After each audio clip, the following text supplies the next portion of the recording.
30 novembre 2008. Deux jumeaux identiques se rendirent volontairement en détention fédérale à Chicago. Ils n'étaient pas sans le sou. Ils n'étaient pas acculés. Et personne ne les y avait traînés de force.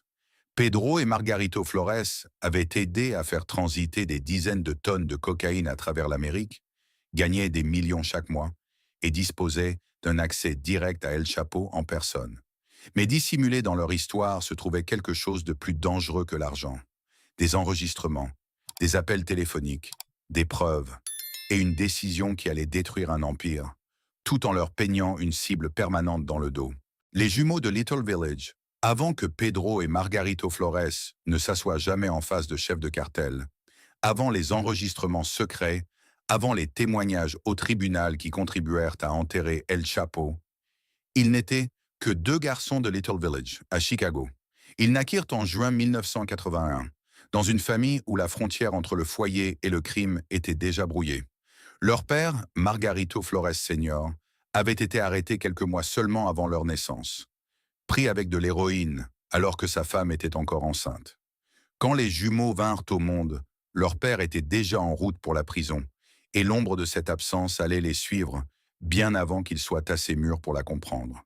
Mais quand il rentra à la maison, il ne revint pas comme un avertissement. Il revint comme un professeur. La plupart des garçons apprennent de leur père à travers de petites choses. Comment lancer une balle, comment réparer un vélo, comment garder la tête haute quand la vie devient dure. Pedro et Margarito apprirent autre chose. Ils apprirent comment les voitures pouvaient dissimuler des secrets. Ils apprirent comment des colis pouvaient être glissés dans des compartiments cachés. Ils apprirent comment les stupéfiants traversèrent les frontières, comment l'argent revenait dans le sens inverse et comment le silence au sein d'une famille pouvait devenir plus puissant que n'importe quelle leçon prononcée à voix haute. Vue de l'extérieur, leur maison pouvait sembler ordinaire. Une famille mexicano-américaine de la classe ouvrière de plus, qui essayait de survivre à Chicago. Mais à l'intérieur de ce monde, les jumeaux absorbaient une éducation différente, une éducation dangereuse, une enfance où les routes illégales devinrent une géographie, les compartiments secrets une mécanique, et où la loyauté envers la famille signifiait apprendre le métier dont personne ne devait parler. C'est ce qui rend leur histoire si troublante. Pedro et Margarito ne se réveillèrent pas un beau jour pour entrer soudainement dans le trafic de drogue. Ils y avaient là grandi dans sa proximité. Ils l'avaient observé. Ils en avaient appris le langage avant d'avoir la maturité nécessaire pour en questionner le prix. Et quand un enfant grandit en croyant que le danger est normal, à quoi ressemble la liberté plus tard? Pour les jumeaux Flores, Little Village n'était pas seulement un quartier, c'était la première salle de classe d'un empire. L'affaire familiale devient une carrière. Quand Pedro et Margarito étaient adolescents, le monde de la drogue n'était plus quelque chose qu'ils entendaient seulement en chuchotement. Il était autour d'eux. Il avait des noms, des visages, des voitures, des clients et des règles. Et l'une des figures les plus importantes dans ce monde était leur frère aîné, Armando. Armando n'était pas simplement un autre dealer de rue irresponsable vivant de semaine en semaine. Il était plus organisé que ça. Il faisait transiter des marchandises via un concessionnaire automobile à Cicero, Illinois. Et pour les jumeaux, il représentait un autre type de succès criminel. Moins chaotique, moins dépendant des gangs, plus discipliné, plus entrepreneurial. Dans les quartiers autour d'eux, les gangs de rue étaient bruyants. Ils attirèrent l'attention. Ils attiraient la violence. Ils attiraient la police. Mais Armando leur montra un chemin plus silencieux. Les connexions, la confiance, la logistique et la réputation. Cette leçon allait façonner tout ce que Pedro et Margarito deviendraient par la suite. Puis en 1998, le système vacilla. Des agents fédéraux frappèrent l'opération d'Armando. Il fut arrêté pour trafic de stupéfiants et condamné à la prison fédérale. Il n'avait que 24 ans. Pedro et Margarito en avaient 17. La plupart des garçons de 17 ans pensent à l'école, à l'argent, aux amis, peut-être au premier vrai goût d'indépendance. Les jumeaux Flores se retrouvaient face à un réseau criminel, sans personne pour le diriger. Les clients d'Armando avaient encore besoin d'approvisionnement. Ses fournisseurs avaient encore besoin d'acheteurs. Les contacts étaient là. Les routes étaient là.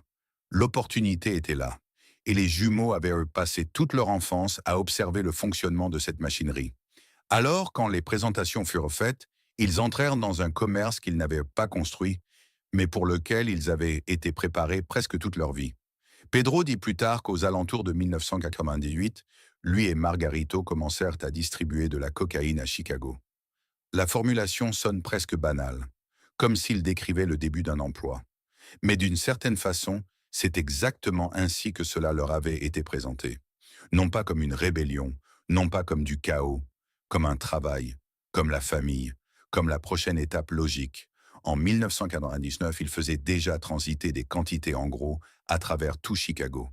Bientôt, l'opération s'étendit au-delà d'un quartier, au-delà d'une ville, bien au-delà du petit commerce de rue que la plupart des gens imaginent en entendant le mot trafic. Ils étaient jeunes, mais pas imprudents. Ils comprenaient la tenue de registre. Ils comprenaient les clients.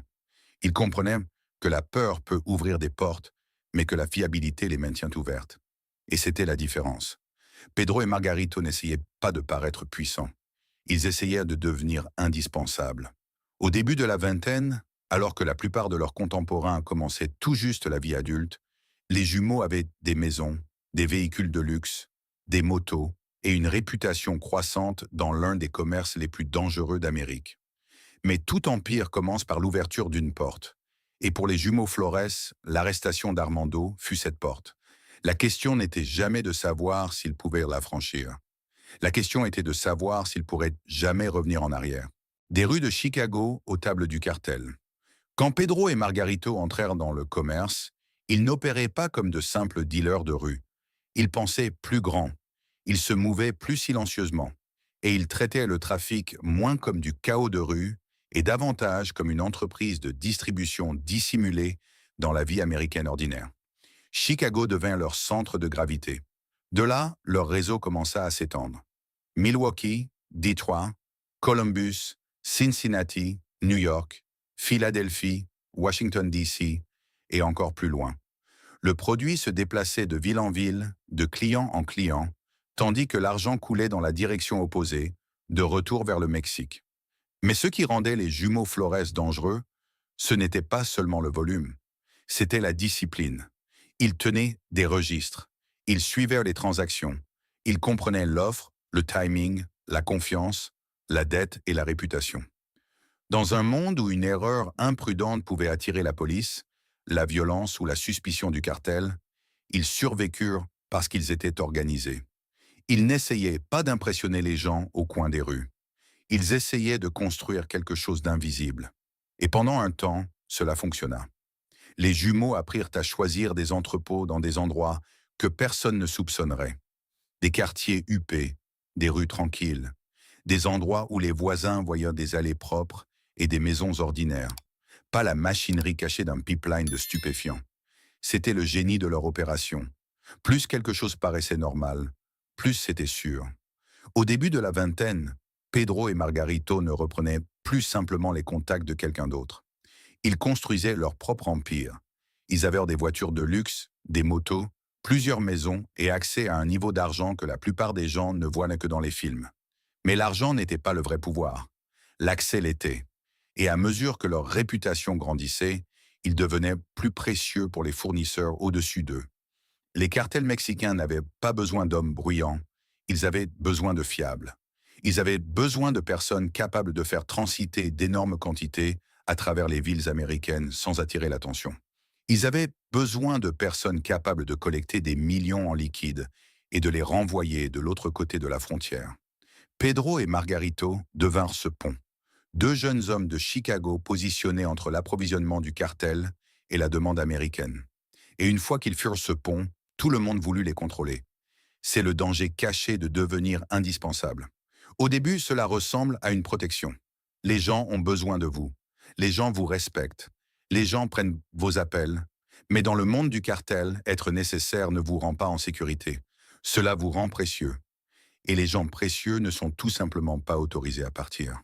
Pedro disparaît. En 2005, les jumeaux Flores déplaçaient déjà des volumes sérieux. Mais ils opéraient encore par l'intermédiaire d'un homme nommé Guadalupe Lupe Ledesma, un vieux complice lié à leur père et connecté au cartel de Sinaloa. Pendant un temps, l'arrangement fonctionnait. Les jumeaux faisaient transiter le produit. L'argent coulait. Tout le monde était payé. Puis Lup arriva avec une accusation qu'on ne pouvait pas ignorer. 10 millions de dollars avaient disparu. Il les voulait en retour. Mais selon les jumeaux, ils ne devaient rien. Ce type de litige dans le monde du cartel n'est jamais simplement un problème comptable. Il devient un test de pouvoir. Lup ne voulait pas seulement l'argent. Il voulait le contrôle. Les entrepôts, les clients, les routes, toute l'opération que les jumeaux avaient construite. Pedro et Margarito refusèrent. Et ce refus changea tout. Pedro reçut un coup de fil pour une réunion. Il y alla. Puis le piège se referma. Des hommes cagoulés firent irruption, armés et prêts, le rouant de coups, le déshabillant, le menottant et le faisant disparaître. En un instant, la moitié de l'opération Flores n'était plus là. Pendant 15 jours, Pedro fut retenu prisonnier. À peine nourri, à peine hydraté, battu et laissé à attendre ce qui allait suivre. Et dans ce monde, l'attente est peut-être le pire. Car tout le monde sait ce que la captivité par le cartel signifie généralement. D'abord l'incertitude, puis la peur, puis le silence. Ce n'était même pas la première fois que Pedro avait été enlevé. En 2003, un groupe de Chicago l'avait séquestré lors d'un autre différend, et Margarito avait payé une rançon valant des millions en cocaïne pour le récupérer. Mais cette fois, c'était différent. Ce n'était pas une pression locale de rue. C'était une affaire de cartel. Et une affaire de cartel ne laissait guère de place aux négociations. Margarito comprit que s'il agissait trop lentement, son frère pourrait ne jamais rentrer à la maison. Il prit donc une décision que presque tout le monde autour de lui aurait qualifiée de folie. Il irait au-dessus de Lup. Il irait directement vers l'homme assez puissant pour annuler l'ordre, El Chapo Guzman. Mais rencontrer El Chapo n'était pas comme demander une faveur à un homme d'affaires. Cela signifiait voler vers le territoire du cartel. Cela signifiait faire confiance à des pilotes, à des escortes armées et à des hommes qui n'avaient aucune raison de le laisser sortir vivant. Margarito apporta la seule chose susceptible de sauver Pedro: les documents, les livres de compte, les chiffres, les transactions, les preuves. Les jumeaux avaient toujours été organisés et désormais cette discipline devenait plus qu'une habitude commerciale. Elle devenait la seule chance de Pedro. Margarito monta dans un petit avion et vola vers les montagnes du Mexique, en direction d'une piste en terre taillée dans un terrain dangereux. À son arrivée, des hommes armés l'escortèrent vers un compound.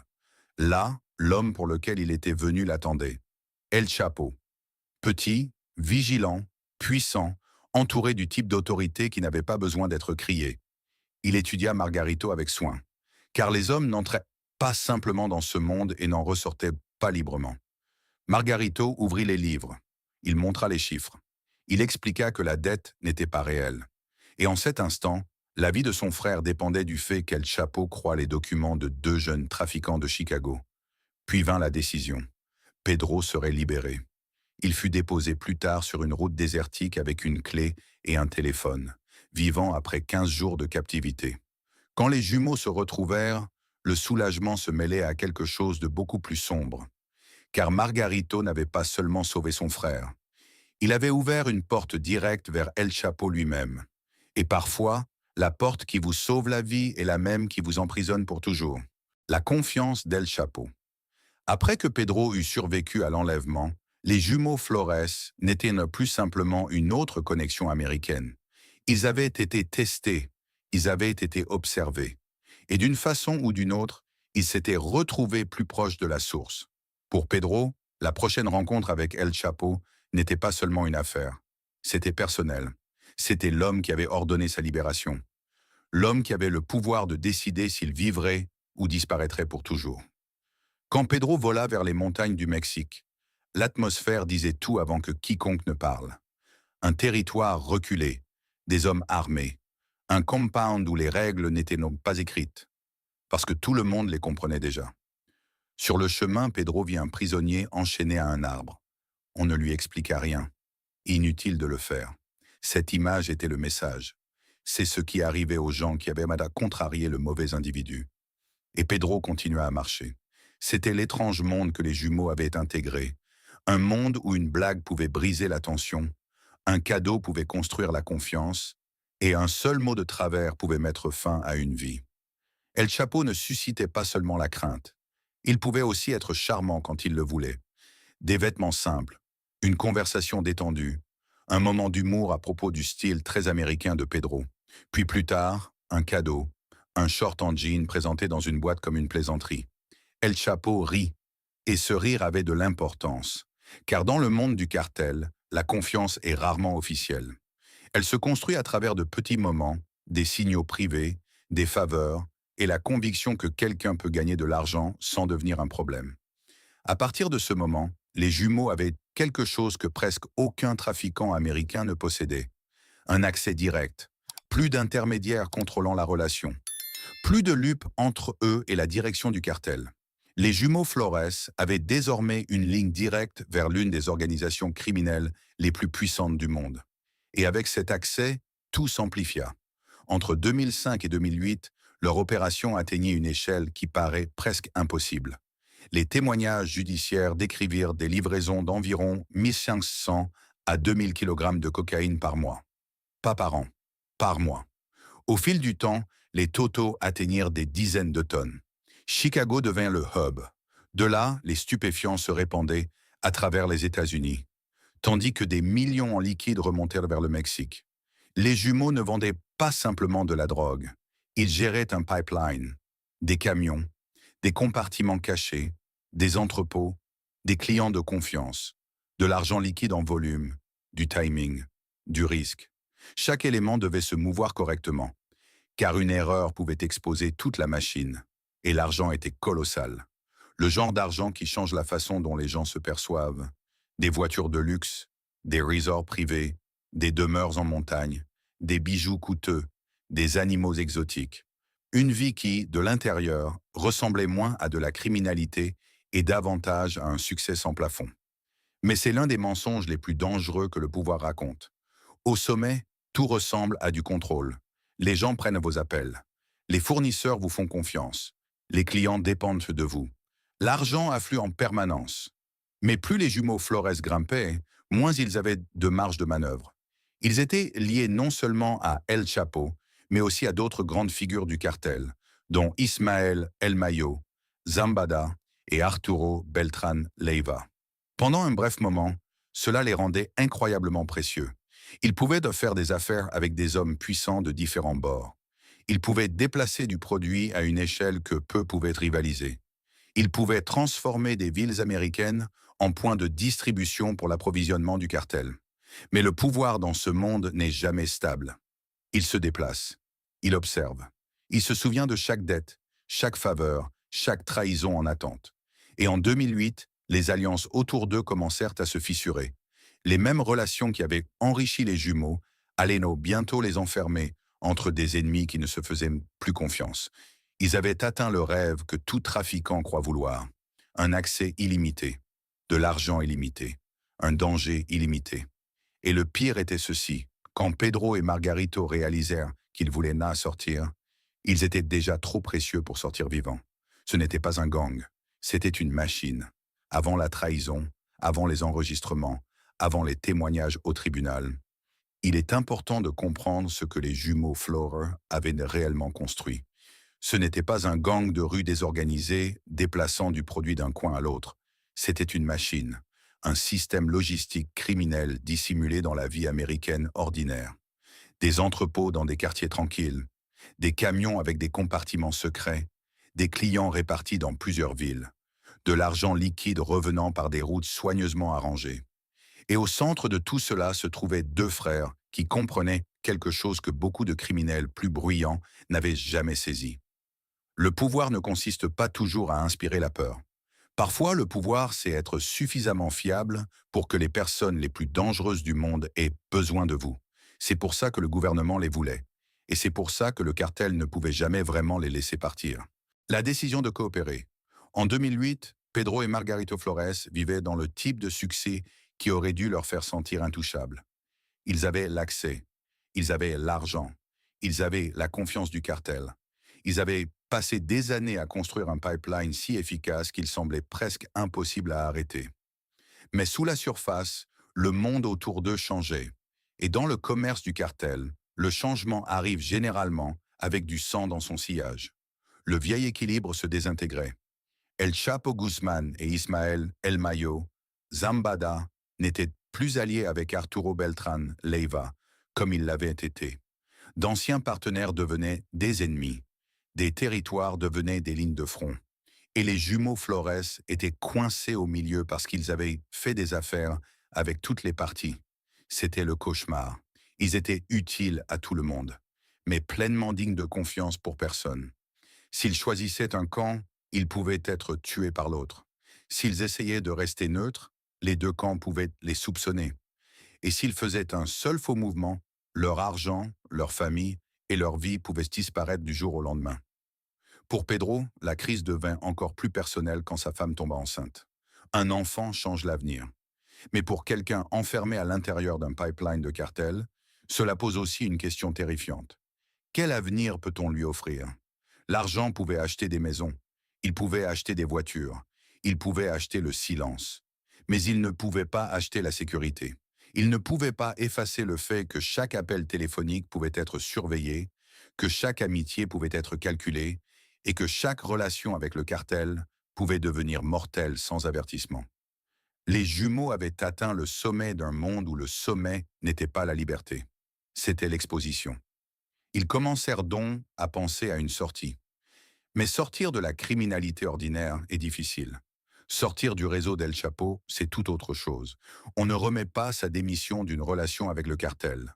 On ne cesse pas simplement de répondre au téléphone. On ne dit pas aux hommes qui déplacent des milliards de dollars qu'on a terminé, en s'attendant à ce qu'ils vous souhaitent bonne chance. Pedro et Margarito comprirent que leur seule véritable protection devait venir de la seule force assez puissante pour faire face au cartel, le gouvernement des États-Unis. Ils prirent donc contact avec les autorités fédérales en octobre 2008 et commencèrent à coopérer. Mais ils ne vinrent pas les mains vides avec de vieilles histoires et des souvenirs vagues. Ils vinrent avec une stratégie. Ils savaient que leur valeur résidait non seulement dans ce qu'ils savaient, elle résidait dans ce qu'ils pouvaient prouver. Les noms comptaient, les routes comptaient, les livres de comptes comptaient, mais les enregistrements comptèrent le plus. Cela signifiait qu'ils devaient continuer à opérer tout en collectant secrètement des preuves. Ils devaient parler au contact du cartel tout en dissimulant leur coopération. Ils devaient sonner normaux alors que chaque conversation pouvait les trahir. Et ils devaient tout faire en sachant que la découverte ne signifierait pas l'arrestation. Elle signifierait la mort. C'est ici que leur histoire devient moralement complexe. Essayaient-ils soudainement de faire ce qui était juste? Pensaient-ils à leur famille? Avaient-ils peur d'être tués dans une guerre de cartel? Ou faisaient-ils simplement le mouvement le plus intelligent disponible à des hommes qui sentaient les murs se refermer? Peut-être tout cela à la fois. Les gens veulent souvent que les histoires criminelles aient des points de bascule clairs. Le méchant devient témoin. Le criminel devient utile. La trahison devient justice. Mais la vraie vie est rarement aussi nette. Les jumeaux Flores avaient inondé les rues américaines de stupéfiants pendant des années. Leur coopération n'effaça pas cela. Elle n'annula pas les dommages. Elle ne fit pas d'eux des héros. Mais elle créa l'une des opportunités les plus dangereuses que des enquêteurs fédéraux aient jamais vues. Deux trafiquants actifs, encore dignes de confiance aux yeux de la direction du cartel, prêts à enregistrer des conversations de l'intérieur. Les jumeaux ne quittaient pas seulement l'Empire, ils se préparaient à remettre au gouvernement une carte de son fonctionnement. Et pour cela, ils avaient besoin de quelque chose de presque impossible. Ils avaient besoin d'El Chapo lui-même au téléphone. L'appel qui aurait pu les tuer. Mettre El Chapo au téléphone n'était pas simple. Des hommes comme lui ne prenaient pas d'appel de n'importe qui. Il y avait des couches, des téléphones jetables, des contacts de confiance, un langage codé, du timing, et la conscience permanente qu'une question étrange, une pause maladroite, un ton erroné pouvait faire disparaître quelqu'un. Pedro et Margarito savaient que de vieilles histoires ne suffiraient pas. S'ils voulaient une vraie protection de la part du gouvernement, ils avaient besoin de preuves qui ne pouvaient pas être expliquées. Ils avaient besoin de voix, ils avaient besoin de conversation. Et plus que toute autre chose, ils avaient besoin qu'El Chapo parle. Ils choisirent donc un mouvement qui violait les règles du commerce. Après avoir reçu une livraison d'héroïne, Pedro appela pour renégocier le prix. Dans le monde de la drogue, ce n'était pas seulement audacieux, c'était dangereux. On n'accepte pas du produit d'un chef de cartel et on ne se plaint pas ensuite du prix. On ne crée pas de tension après que la livraison est déjà entre les mains. Et on ne fait certainement pas sentir au patron qu'il n'est pas respecté. Mais c'est précisément pour ça que ce mouvement avait de l'importance. Il était assez sérieux pour exiger une conversation directe. Le téléphone sonna. El Chapo décrocha. Et quelque part, des agents fédéraux écoutaient. En surface, cela ressemblait à une négociation commerciale. Des kilos, un prix, des chiffres, une demande de meilleures conditions. Mais sous chaque mot se terrait une menace cachée. Pedro devait sonner naturel, trop nerveux, et Chapo pourrait sentir quelque chose, trop agressif, et la conversation pouvait devenir dangereuse, trop prudent, et il n'en sortirait peut-être rien d'utile.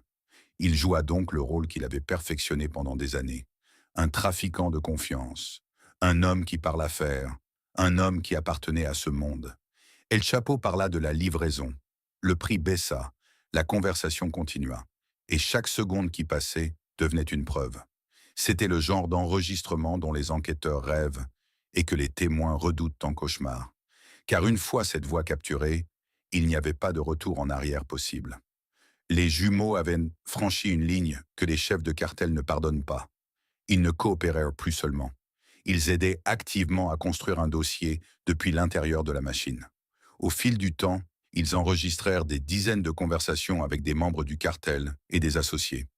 Mais les appels avec El Chapo étaient différents. Ce n'étaient pas des rumeurs, pas des récits de seconde main, pas le témoignage de quelqu'un cherchant à se sauver sans preuve. C'étaient des conversations directes avec l'un des hommes les plus recherchés de la planète. Pour le gouvernement, c'était historique. Pour les jumeaux, c'était une condamnation à mort si quelqu'un le découvrait.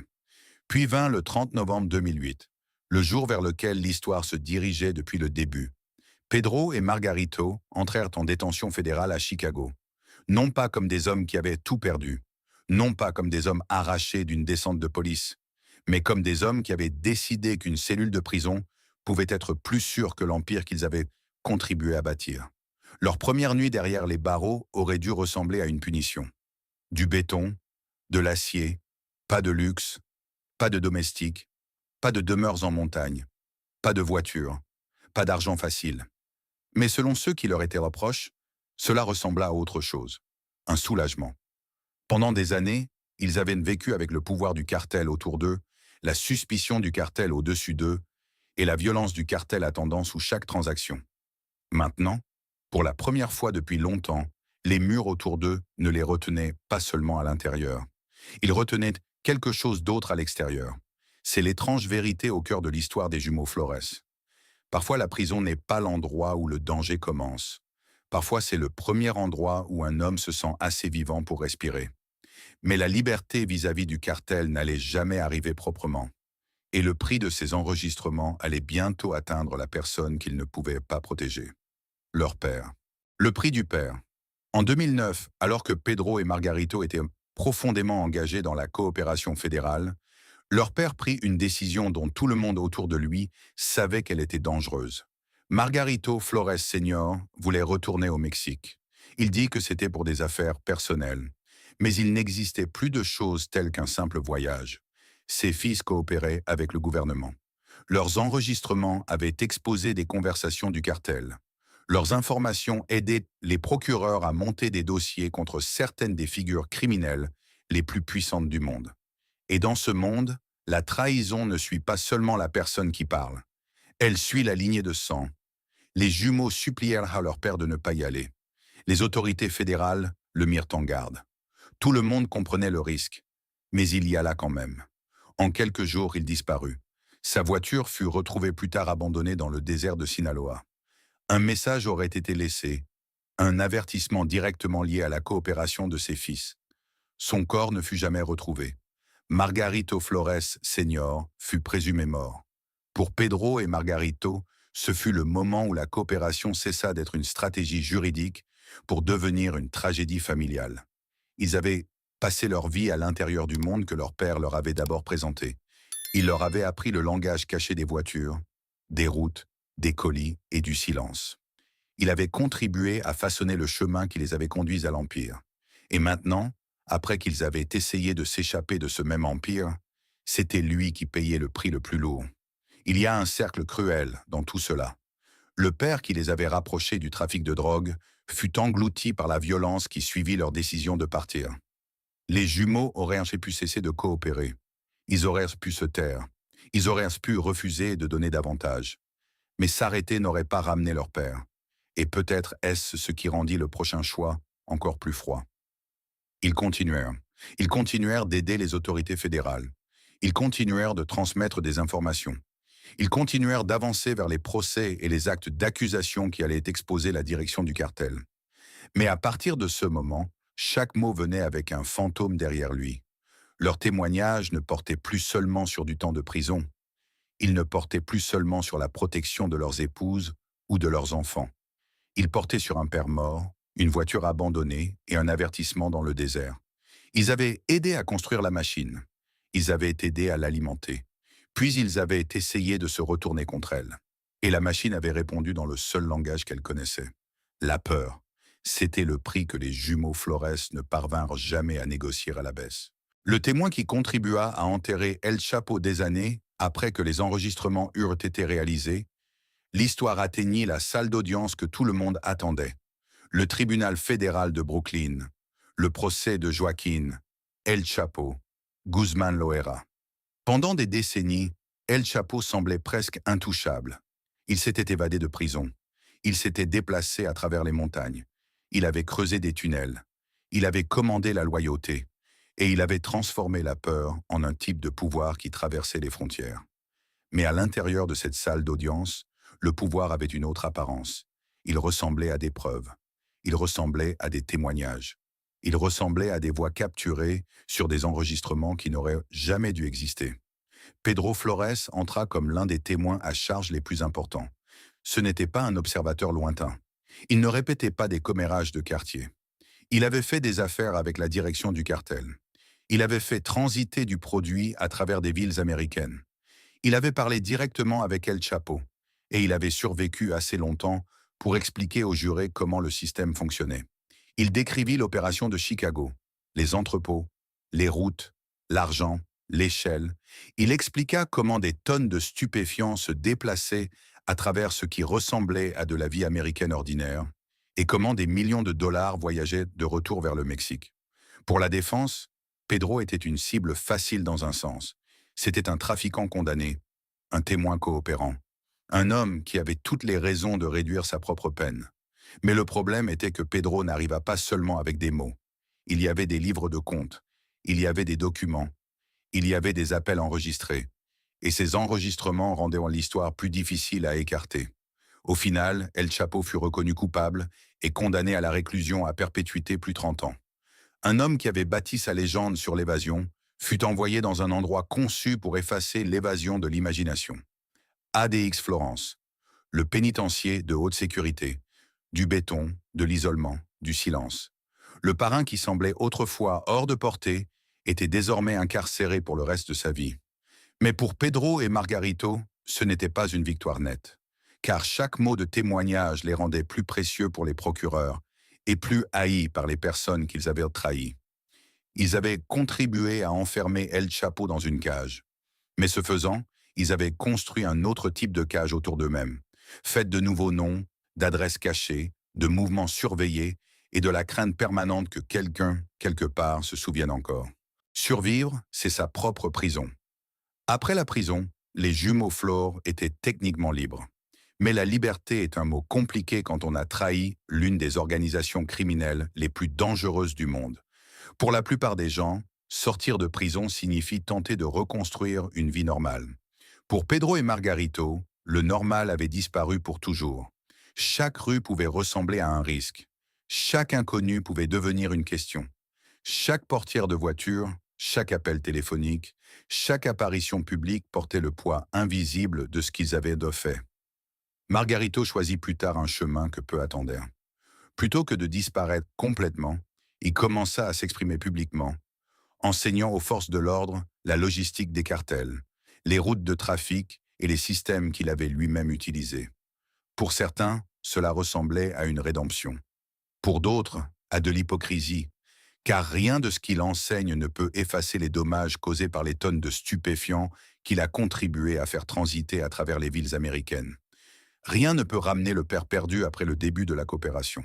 Et rien ne peut pleinement effacer l'ombre de l'Empire que les jumeaux avaient contribué à bâtir avant de contribuer à le détruire. C'est pourquoi leur histoire ne devrait pas être racontée comme une histoire de héros. Ce n'est pas aussi simple que ça. Pedro et Margarito Flores étaient brillants, organisés et stratégiques. Dans une autre vie, ces mêmes qualités auraient pu faire d'eux de puissants hommes d'affaires. À la place, ils devinrent une partie d'une machine qui alimentait la dépendance, la violence, l'argent, la peur et la mort. Puis quand cette machine commença à se refermer sur eux, ils se retournèrent contre elle. C'était peut-être de la conscience, peut-être de la survie, peut-être les deux, mais le résultat est le même. El Chapo mourra derrière les murs d'une prison. Les jumeaux Flores vivront en dehors d'eux. Et pourtant, chaque jour pour le reste de leur vie, ils devront peut-être encore regarder par-dessus leur épaule. Car parfois survivre ne ressemble pas à la liberté. Parfois survivre n'est qu'une autre prison, sans mur, sans gardien et sans fin.